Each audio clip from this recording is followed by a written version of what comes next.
Alright, everyone. Well, time for the last episode look today, and today we're going to be looking at my all-time favorite episode from the original series, The City on the Edge of Forever. Let's go. Chief Medical Officer Leonard McCoy is treating an injured Lieutenant Hikaru Sulu when the Enterprise is rocked by a distortion and McCoy accidentally injects himself with an overdose of cortisone. Delusional, he flees from the bridge to the transporter room, beaming himself down to a nearby planet. Captain James D. Kirk leads the landing party to look for McCoy, and they come across an ancient glowing stone ring, which is causing the distortions. The Guardian of Forever explains that it is a doorway to any time and place. While Spock is recording historic images from the portal, McCoy escapes through it into the past. The landing party suddenly loses contact with the Enterprise and is informed by the Guardian that the past has been altered. The ship, along with the entire Federation, no longer exists. The Guardian permits Kirk and Spock to follow McCoy in an effort to repair the timeline. They arrive in New York City during the 1930s Great Depression. After seeing some clothes in order to blend in, they meet a woman named Edith Keeler, who runs the 21st Street mission. Spock begins to construct a processor to interface with his tricorder to find out how McCoy altered history. He discovers that they arrived at some point shortly before McCoy's arrival.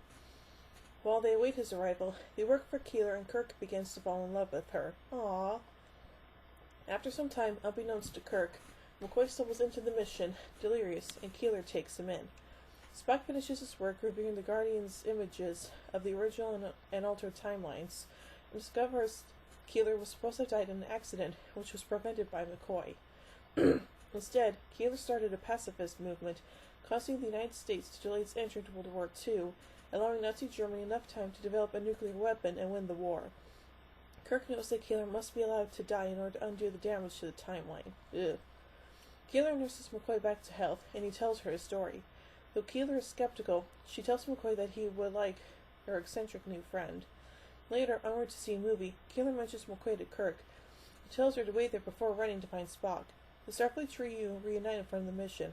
As the curious Keeler crosses the street to join them, she steps in front of a fast-moving truck. Instinctively, Kirk reacts, but freezes when he remembers that Keeler must die. McCoy attempts to go to her aid, but is restrained by Kirk as Keeler is struck and killed.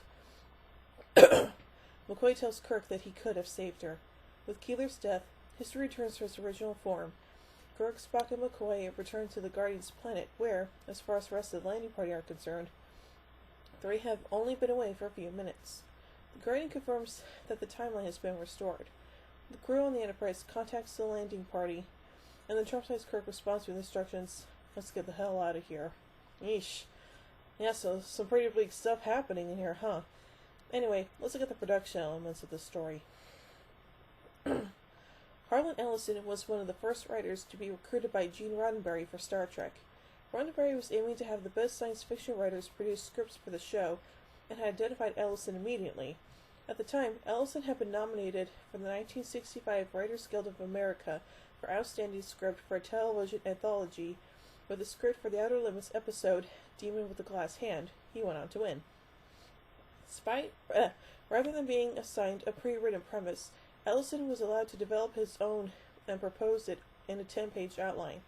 Ellison was inspired by reading a biography of evangelist Amy Semple McPherson, and thought it would be an interesting idea to have Kirk travel back in time and fall in love with a similar woman of good intent, but someone who must die in order to preserve the future.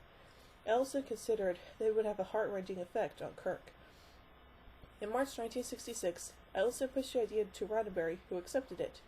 A week later, he turned in his first script treatment. Producer Robert H. Justman later recalled that he thought it was brilliant. When writing it, Ellison did not have as many restrictions as some of the later writers. He was hired prior to the series Bible being created. The first version introduced Lieutenant Richard Beckwith, who was sentenced to death after he kills a fellow crewman when he is threatened with the exposure of his involvement in the illegal drug trade. Ellison had included this element since he expected the starship to be like any other military unit, at least having at least some unlawful people. Beckwith is then escorted to the surface nearby planet alongside Kirk, with Spock carrying out the execution by firing squad. Because of the planet's atmosphere, they have to wear environmental suits.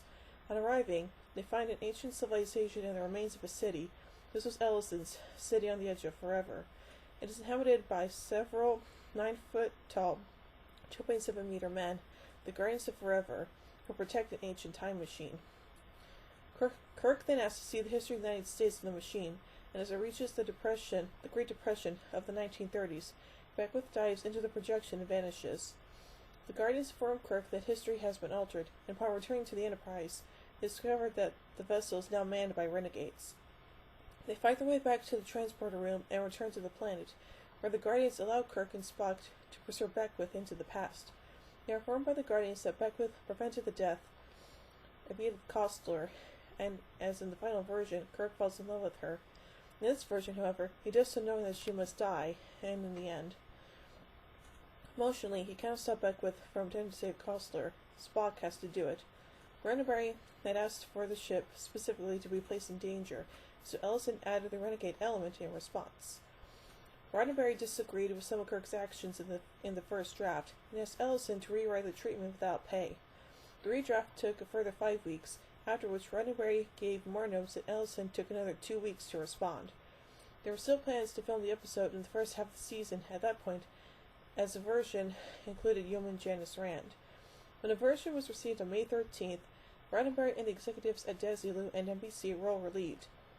There have been concerns over the amount of time taken, as scripts were being pitched, written, and approved in the time taken for Ellison to revise his outline. This version dropped the environmental suits due to cost, and rewrote the information given to Kirk by the Guardians, making it more general and less Earth-specific. It also changed Edith Kostler's surname to Keeler. However, the majority of the plot points were unchanged. There are immediate concerns from Justman over the potential cost of attempting to film the treatment. He had particular concerns about a time portal effect, a scene involving a mammoth, and the number of exterior and night shoots that would be required. Despite this, Roddenberry asked Ellison to turn it into a shooting script and set aside a desk for him in the assistant director's room, expecting him to attend the office every day until he finished it. He ended up with a smaller office of his own at his request, but disliked it sufficiently that he spent the majority of his time on set. He would play loud rock and roll music in the office, and then leave it for the set. On one occasion, story editor John D. F. Black caught him on set during the filming of Mud's Women, and had him escorted back to the office. When music went on, the Black went back to tell Ellison to turn it down, but the writer had already climbed out the window and left. But on other occasions, he would work late into the night and slept on the couch in Justman's office. So the delays added up, the slots assigned to City on the Edge of Forever were allocated to other episodes. Although this period was later claimed to be of various lengths, Ellison completed the first draft teleplay in 3 weeks, handing it to Justman on June 7th. Black later said that Ellison always had 40 things going on and referenced him doing multiple assignments at once. In response, Ellison said that doing multiple assignments at the same time was simply how screenwriters earned a living in the 1960s. Justman's initial glee at receiving the script was short-lived. He realized quickly that it was unfilmable due to cost, and the characters were not behaving as per the writer's guide. One such exchange between Kirk and Spock had the Vulcan character accusing humans of being barbaric, while Kirk saying Spock was ungrateful because humans were more advanced than Vulcans. Justman thought it was a good script, but could never be rewritten and filmed in time for the first season. Ellison was asked to revise it once more, with the issues blamed on requests from NBC, and submitted a further version a week later. The production team were starting to lose patience, and he was not revising it in line with their requests, and he began arguing with Justman over the budget issues. On August 15th, Ellison turned in a second revised draft to Justman, titled Final Draft on the front cover. Justman wrote a memo immediately to fellow producer Gene L. Kuhn, saying that after 5 months, Ellison had failed to reduce the budget requirements for the episode to something which could be filmed. Roddenberry and Justman both spoke to Ellison, seeking further changes, but failed. William Shatner was sent to Ellison's house to try to get the writer to reconcile. He claimed he was shouted at and thrown off the property, but Ellison said that he had read the script through while sitting on a couch and had left to tell Roddenberry that he liked it. Ellison suggested that Shatner had a personal interest in having the script revised because Leonard Nimoy had more lines than he did in Ellison's version, and had spent the time on the couch line counting. Meanwhile, Steve Carabastos replaced Black as story editor on the show and was told by Kuhn how told by Kuhn to fix the script. Carabastos replaced the new characters with an accident involving McCoy and an overdose of adrenaline and removed the Guardians of Forever, replacing them with a time travel portal. Ellison subsequently accused him of taking a chainsaw to the script. Roddenberry disliked the new version sufficiently that he convinced Ellison to come back and rewrite it again. On December 19th, Ellison submitted a further revised teleplay, dated December 1st. Justman suggested in a memo that Roddenberry might be able to rewrite the latest version due to one which could be usable. He said that although it was a fine story and Ellison was an extremely talented writer, he felt that it needed to be either rewritten by someone else or scrapped altogether. Taking this advice in hand, Roddenberry rewrote the script over the Christmas-New Year period, handing in a new version on January 9th, 1967. This change included the elimination of the evil version of the Enterprise and the addition of some comedy elements. Justman was pleased with Roddenberry's changes and told Kuhn that it was close to being filmable, but that he still expected it to exceed the budget for a single story by some way. Dorothy Fontana was hired as a new story editor, replacing Carabastos. She had previously been Roddenberry's secretary and was well aware of the script's problems from reading the previous versions. When she arrived at work for her first day in her new role, Roddenberry gave her a copy of his revision and told her to try rewriting it. She later referred to that day as walking into a hornet's nest and the script itself as a live grenade. Among the changes in her version was the introduction of the drug cortisone. Ellison specifically criticized this change, as his most recent version of the script called for an alien creature's venom to cause symptoms in McCoy. He said that Gene Roddenberry preferred having an accomplished surgeon act in such a boneheaded manner that he injects himself with a deadly drug. Justman praised Fontana's version, saying that it was the version which was most likely to be shot. He suggested that it had now lost the beauty and mystery inherent in the screenplay as Harlan originally wrote it. He said that he felt bad, because if he had not seen Ellison's earlier versions, then he would have probably been thrilled with Fontana's version. Still unsatisfied with the script, Roddenberry set about rewriting it once more, entitling the result, dated February 1st, the final draft. Ellison later called elements of the dialogue in his version precisely the kind of dopey utopian bullshit that Roddenberry loved, and added that Roddenberry had about as much writing ability as the lowest industry hack. Yeesh. However, Shatner later believed that it was actually rewritten by Gene L. Kuhn and only supervised by Roddenberry. Ellison requested via his agent that he be credited on the script only as Cordwainer Bird. In response, Roddenberry threatened to have Ellison blacklisted by the Writers Guild of America, and the writer was eventually convinced to be credited by name. None of the other writers involved in the work chose to seek credit for the script, since they agreed with Roddenberry that it was important for Star Trek to be associated with writers such as Ellison. Yeah, I think that was a pretty good choice there, huh? Alright. Joseph Peneby was assigned as the director of this episode. He had previous experience in directing full-length films, and later explained that The City on the Edge of Forever came the closest episode in Star Trek to that same level of work and challenge, stating that he treated it as a film, but he was critical of Ellison's version of the script, saying that he had no sense of theater, and was fortunate that Roddenberry rewrote it. He praised Ellison's level of detail in the 1930s setting, and for the general idea behind the episode. The crew was surprised when actress Joan Collins expressed an interest in appearing in this series. After her agent asked her if she wanted to appear on the show, Collins mentioned it to her children. When her oldest daughter was enthusiastic about the show, Collins decided to accept the offer from the studio. DaCosta called her a notorious actress, but said that at the time they saw approaches from a wide range of actors and actresses who wanted to appear in the series. Peneby said that Joan Collins was very good in it. She enjoyed working on the show, and Bill and Leonard were both very good to her. Using her was a good choice. Collins will later recall that Keeler was a Nazi sympathizer, a view which has been supported by other biographies of the actress. Ellison said in response that this was not an intended character trait. Joan Harmon appeared as Rodent in The City of the Edge of Forever, and would return in a more prominent role in A Piece of the Action. Although some sources have credited the voice of the Guardian to James Doohan, it was actually performed by Bertrand LaRue. The actor later appeared on screen in the episode Bread and Circuses and provided further voice work in the gamesters of Trixelian, Balance of Force, and the Savage Curtain. Also returning to Star Trek in this episode was David L. Ross as Lieutenant Galloway and John Winston as Lieutenant Kyle. Filming began on February 3rd, 1967, with an expectation that it would take 6 days to film. The shoot was completed a day and a half behind schedule on February 14th. The overall cost was $245,316, compared to the budget of $191,000 for this episode. Excuse me. The normal budget for episodes during the first season was $185,000. Roddenberry later claimed that around $257,000 was spent on the episode, and said that he could have saved a further $20,000 if he had not insisted on high-quality casting at sets. He also claimed that the original Ellison version would have cost a further $200,000 on top of what was already spent. The shoot began on location at the Desilu 40 acres, with Penby aiming to complete all the location filming in a single day in order to complete the episode in the allocated 6 days. The site had been previously used for the episodes Miri and the Return of the Archons.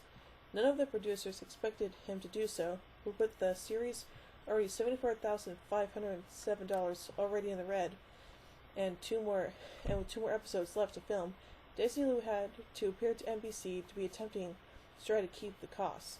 Extensive work was completed during the daylight hours on the set, which had been used for other series such as The Andy Griffith Show and Floyd's Barbershop appearing in some of the shots. The filming continued into the night, and with Penby running out of time, he was not sure when to stop. The problem was that other series such as Rango and Gomer Pyle had sets booked up for the next several days, and they were unsure whether they would have time to return and film the missing scenes. After a weekend break, filming resumed on Desilu Gower street sets, where My Three Sons was normally shot. They were used to represent the interior of the mission where Keeler nurses McCoy back to health. To force Kelly felt that McCoy should also fall for Keeler, so Penby shot the scenes with that element included, but never included it in the final cut. The following 2 days were spent on the same sets, while on day 5 the action moved to the bridge set for the Enterprise. This day's shoot was meant to include scenes in the transporter room and in the Enterprise corridors, but by now the production was a full day behind, and these were pushed to the following day. Partway through day 6, the filming moved to a neighboring set for the exterior ruin shots in the Garden of Forever, which was used for the next 2.5 days. The montage of historical footage was all taken from the Paramount Film Library, as was the footage of the Brooklyn Bridge. Harlan Ellison long maintained that the ancient ruins were a result of someone's misreading his description in the script, seeing as covered with runes. When informed that the word runes did not appear in any version of his Streaminster script, Ellison responded in Edgewords, the letter column of IDW's comic book adaptation of his original script, by admitting that his memory was faulty, and that he actually told Matt Jeffrey that the set should appear ancient, incredibly ancient, with runes everywhere. He surmises that perhaps the word runes and Jeffries misheard him. Fontana later explained that Jeffries was not working that week due to an illness, and so Roland Brooks, the chair of the art department, took over set design duties. He had been drinking while reading the script and failed to understand what rune stones were. He looked it up in a dictionary and drunkenly reached ruin first, which resulted in a set filled with broken columns. Brooks had also been responsible for the creation of the Garden of Forever, which Jeffrey exclaimed, "What the hell is this?" when he returned to work, too late to change it. There are a number of musical pieces reused from earlier episodes in The City on the Edge Forever, including sufficient use of the scores from Cage, Where No Man Has Gone Before, and The Naked Time, that Alexander Courage received an additional music by credit. Further pieces came from Shoreleaf, Charlie X, and The Enemy Within. A partial score was created by Fred Steiner, his final work of the first season. His work on Star Trek tended to focus on the use of violins and cellos to highlight romantic moments, and he did not use violas in any of his works on the series. This episode originally featured the 1931 song Goodnight Sweetheart, which was originally composed by Ray Noble with lyrics by Jimmy Campbell and Reg Connolly. For the version used in the episodes, the lyrics were recorded by an unknown session musician. It had been licensed to appear in the episode at first. Steiner thought to use motifs from Goodnight Sweetheart as the basis of his score. He wanted this to be subtle and introduce the melody of the song over time, but just when realized that what Steiner was attempting and rejected it on the basis that he did not want the song introduced too early in the episode. Another work of Steiner's, which was rejected for The City on the Edge of Forever, was an alternative main title track using saxophone and Celestia. She had hoped would set the episode in the tone of the 1930s. Excuse me. The music recorded specifically for The City on the Edge of Forever was recorded in stereo, which was unusual for the series. This was rediscovered when the 15-disc soundtrack of the original series was being compiled by La La Land Records, which they hypothesized was because the accompanying vocals appeared on a separate track. By the time The City on the Edge of Forever was released in the 1980s for home media use, such as on VHS and Laserdisc, the license for the use of Goodnight Sweetheart had lapsed and was instead picked up by a different studio. A new score was created to replace the song where it was used in the episode. However, the new pieces did not match the existing Steiner works, as they used a different orchestral arrangement. Steiner was not contacted or informed of the modifications to the episode, and instead was composed by J. Peter Robinson. The original intention was not to restore Goodnight Sweetheart to the DVD release, and issue the DVD with a disclaimer on the box. Some music has been changed for this DVD. However, the original Goodnight Sweetheart portion was erroneously included, and Paramount reportedly had to pay royalties. Since the royalties have been paid, all subsequent releases have included the original Goodnight Sweetheart music, and with the 1980s score omitted. Whew. Alright, let's take a look at the legacy of this episode, shall we? Alright. Okay. During the period in which the script was being developed, Roddenberry asked Ellison for his help in saving the show. In response, Ellison agreed with other science fiction writers, including Richard Matheson, Theodore Sturgeon, and Frank Herbert, to form the committee. Ellison wrote on their behalf the combined membership of the recent World Science Fiction Convention to ask them to write into NBC in order to save the show.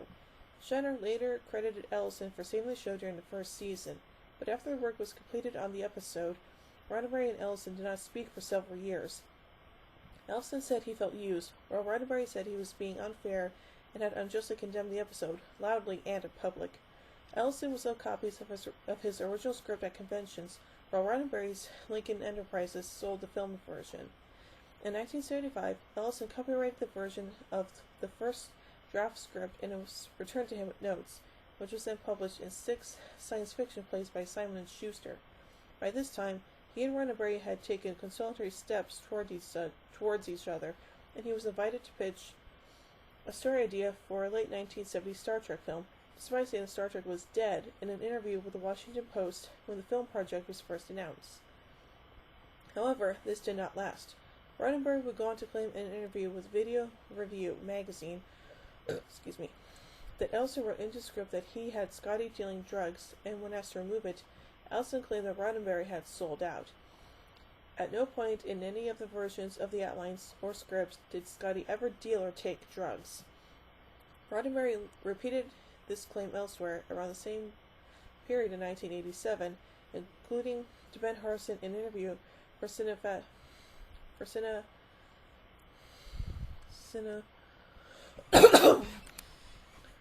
Cinefantastique magazine, and on the convention lecture circuit.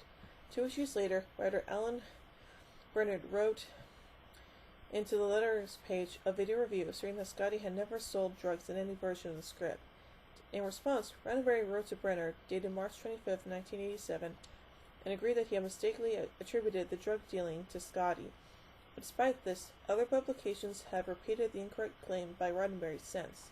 Roddenberry also claimed to have created the Edith Keeler character and based on his father, a police officer, in an interview with Humanist magazine in March 1991. Until he was approached by TV Guide in December 1994, Ellison did not discuss issues with this episode in print other than the introduction in 6 science fiction plays.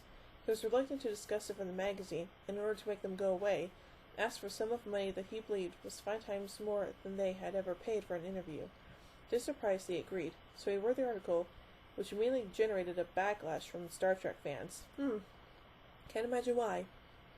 In his 1996 book, Harlan Ellison's The City on the Edge of Forever, Ellison claimed to have never received more than a pittance from working on the episode. He said that every thug his studio puts a semi-literate bandwagon jumper and merchandiser has grown fat as a maggot in a corpse off what I created. He said that the reason why he wrote the book. He said that was the reason why he wrote the book. On March 13th, 2009, Ellison filed a lawsuit against CBS Television Studios, seeking 25% net receipts from merchandising, publishing, and other income from the episodes since 1967. The suit also names the Writers Guild of America for failing repeatedly to act on Ellison's behalf in the matter. In a press statement, Ellison said, "It ain't about the principle, friend. It's about the money. Pay me. I'm doing it for the 35-year-long disrespect and the money." On October 22, 2009, the lawsuit was settled with Ellison, claiming he was satisfied with the outcome. The Garden of Forever, the time portal portrayed in the episode, is an irregular ring or torus-shaped structure around 3 meters, 9.8 feet wide. The Guardian's only other on-screen appearance was in the animated episode Yesteryear, in which the Guardian's voice was provided by James Doohan. A return for the Guardian in the Next Generation was proposed by Christopher Ganino and Eric A. Stillwell during the writing of the episode Yesterday's Enterprise. They would have seen a team of Vulcan scientists led by Sarek studying the Guardian and accidentally traveling back in time to the history of their planet when they caused the death of Sarek, the founder of Vulcan logic. After they returned, they discovered that their people had allied with the Romulans and were at war with the Federation. In response, Sarek elects to return to the past and take on the role of Surak to restore the timeline. Producer Michael Piller wanted the plot to be centered on the cast of The Next Generation, so Sarek and the Guardian were dropped from the story. In the unofficial miniseries Star Trek of Gods and Men, the original series character Charlie Evans used the Guardian to go back in time and change history. The Guardian also appeared in an episode of Star Trek New Voyages, which moreover portrays a second, much larger Guardian, through which a starship can fly. Kirk's final line in the episode, "Let's get the hell out of here," caused problems for the crew, as the network did not want the word hell to appear in television episodes. Welsh General Roddenberry fought for the line to remain, with Roddenberry claiming to NBC that no other word would be suitable to be used instead. They agreed that it could be left in, and it was one of the first occasions in which the word hell was used as profanity on television. The episode was also the first time that the Nazis were mentioned in Star Trek. They would go on to be featured more prominently in a second season episode Patterns of Force, as well as episodes of Star Trek Voyager and Star Trek Enterprise. When a Star Trek film was being developed in the late 1970s, one of the ideas proposed by Roddenberry was to have the crew travel back to the 1960s and prevent the assassination of John F. Kennedy. This idea was based on the City of the Edge of Forever due to the popularity among fans by that time. This episode was also suggested by Robert F. Moss in the New York Times, as later influencing the plot of Star Trek IV, The Voyage Home. This hypothesis was accurate, as when Nimoy met Harve Bennett to discuss proposed plots for the film, it was Bennett's love of the City on the Edge of Forever that led him to suggesting that they should include a time travel element in the film. This led to the duo discussing the potential plot with Ellison. A reference to the City on the Edge of Forever was included in the two-part Star Trek Deep Space Nine episode Past Tense, with a boxing poster appearing in a scene set in the 1930s featuring Kid McCook and Mike Mason. There was a similar poster advertising a match at Madison Square Garden in the City on the Edge of Forever, while the one in Past Tense stated that it was a rematch in San Francisco. Whew. Yeah, so that was a lot to talk about just for one episode, but hey, it was worth it. So, overall, I give City on the Edge of Forever 5 warp cores out of 5. Well, tune in tomorrow, and as we continue our look at the original series, and tomorrow we're going to start off with the final episode of the first season of the original series, Operation Annihilate. So, until tomorrow, live long and prosper, everybody.